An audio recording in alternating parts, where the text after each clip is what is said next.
नमस्कार दोस्तों, स्वागत है आपका अपने YouTube channel education classes Ramu में आपका स्वागत करता हूँ।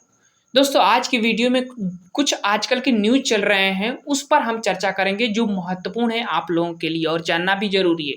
जैसे कि 42,000 पास नियोजित शिक्षक, बिहार शिक्षक भर्ती में बहुत बड़ा मुद्दा है ये। उसके बाद यूपी में नौकरी की कमी नहीं, योगी सरकार ऐसे चैलेंज कर रहे हैं, इस पर भी चर्चा किया जाएगा। उत्तर प्रदेश में आने वाले समय में भर्ती आ सकती है, इस पर हम साफ-साफ बात आपको बताऊँगा, वो वीडियो के अंत तक बने रहिएगा। दूसरी चीज़, जब 42,000 पास अब नियोजित शिक्षक हैं, तो वेटिंग लिस्ट जारी होगी इस दिन। ये डेट भी बताऊँगा, जो अंदरूनी न्यूज़ निकल कर आया है, उस पर भी हम चर्चा करूँगा। वेटिंग लिस्ट आएगी या नहीं आएगी, उस पर भी चर्चा आज के वीडियो में किया जाएगा। वीडियो को अंत तक बने रहिएगा, काफ़ी अच्छे न्यूज़ आपके सामने लेकर आया हूँ। तो चलिए वीडियो को शुरू करते हैं। वीडियो पसंद आए तो लाइक से सब्सक्राइब जरूर कर दीजिएगा। ये देखिए, ये है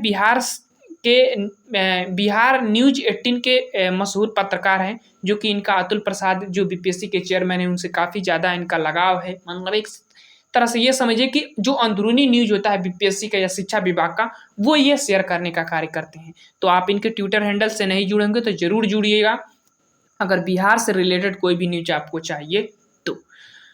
तो ये जो बात कह देते हैं वो 100% सत्य होती है बात। चाहे रिजल्ट पर जो बात कहे थे वो भी बात कहा था तो वो सत्य हुई थी।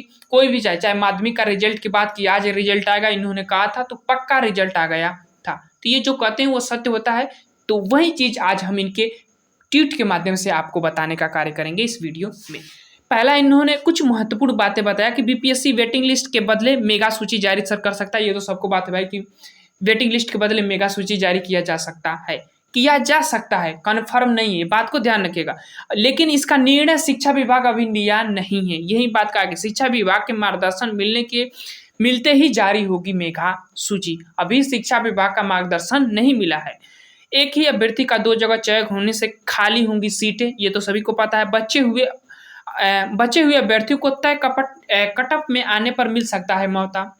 अगर जो मेगा सूची जारी होती है तो जो बची हुई सीटें हैं उस पर मेगा सूची जारी हो सकती है।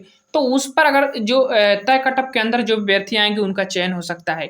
ईडब्ल्यूएस में जितनी भी सीटें भर नहीं पाई है, तो जो सीटें खाली हुई है वो सबके लिए खुली हो जाएगी। मतलब सभी कास्ट के लिए जो सीटें होंगी ईवीएस वाली वो खुली हो जाएगी। तो उस पर भी हो सकता है कि कट ऑफ थोड़ा सीटें जो खाली होगी वो इसमें जुड़ सकती है कट ऑफ के अंतर्गत।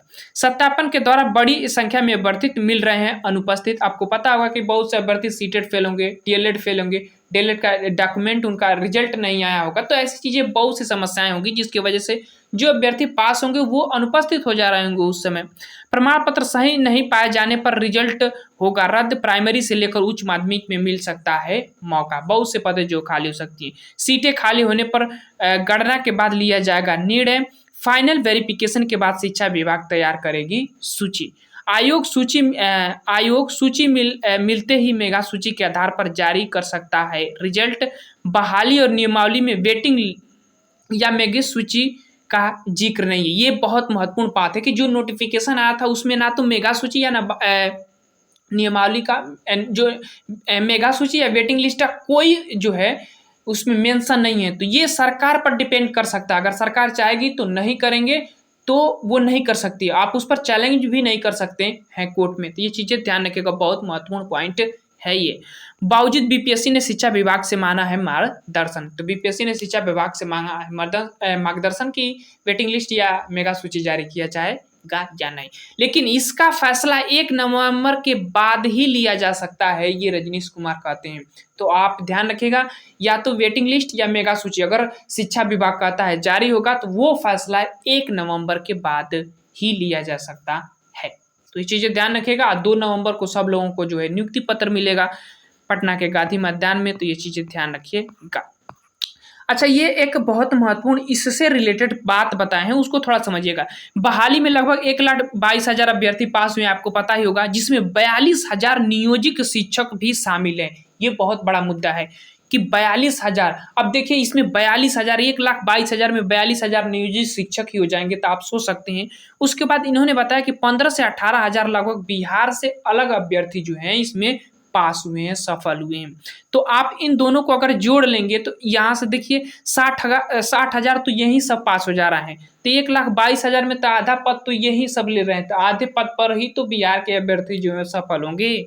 ये चीज भी समीकरण थोड़ा समझने वाली बात है, तो ये चीजें ध्यान रखिएगा। अगर नियोजित शिक्षक वाला मामला अगर बिहार शिक्षा विभाग अगर अलग से करती है तो फिर हो सकता है कि उनका भी पद खाली हो सकता है, लेकिन आने वाला समय देखा जा सकता है, ये सरकार पर डिपेंड करेगा, बिहार सरकार पर।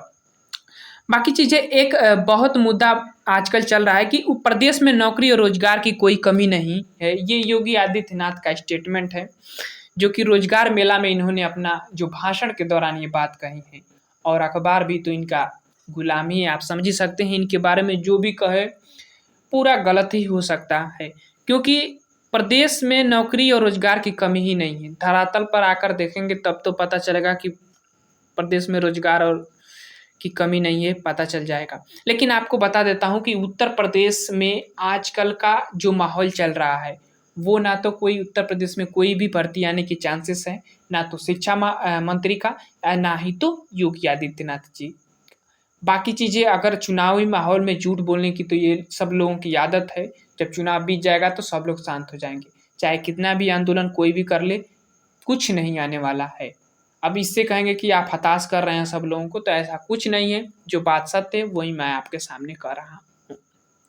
इससे पहले भी कुछ आप न्यूज़ सुने होंगे कि जो शिक्षक होंगे उनके अलग ही सिस्टम से जो है विद्यालय चलाने की प्रक्रिया है, डिजिटल माध्यम से विद्यालय चलाने की प्रक्रिया जो है, डिजिटल शिक्षा प्रदान करने की बात कर रहे थे कुछ समय पहले योगी आदित्यनाथ। तो ऐसी चीज़ें जो खबरों में आती रहती हैं। बाकी न्यूज अखबार वाले जो छाप देते हैं, जो ये बोल देंगे वही छाप देंगे, बाकी इनसे कुछ मतलब नहीं है कि कितने पद खाली हैं, कितने क्या है, कितनी कमियां हैं शिक्षा विभाग का। अखबार वालों से, न्यूज वालों से इनसे मतलब नहीं है।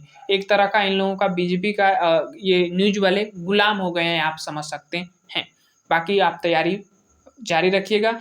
बिहार में एक और शिक्षक भर्ती आ रही है, तो उसके लिए आप लगे रहिएगा लगन के साथ। अगर आप सीटेट सेकेंड अपर प्राइमरी का पास होंगे तो ये चीज़ें ध्यान रखिएगा। और सीटेट का भी नोटिफिकेशन आ ही गया है, इस अगले महीने मतलब नवंबर में इसका देखने को मिलेगा आपको नोटिफिकेशन। तो अपेयरिंग वालों को भी चांस मिल सकता है बिहार शिक्षक भर्ती में, ये तो नोटिफिकेशन आने के बाद पता चलेगा। बाकी वीडियो पसंद आए तो लाइक से सब्सक्राइब जरूर करिएगा। Thank you.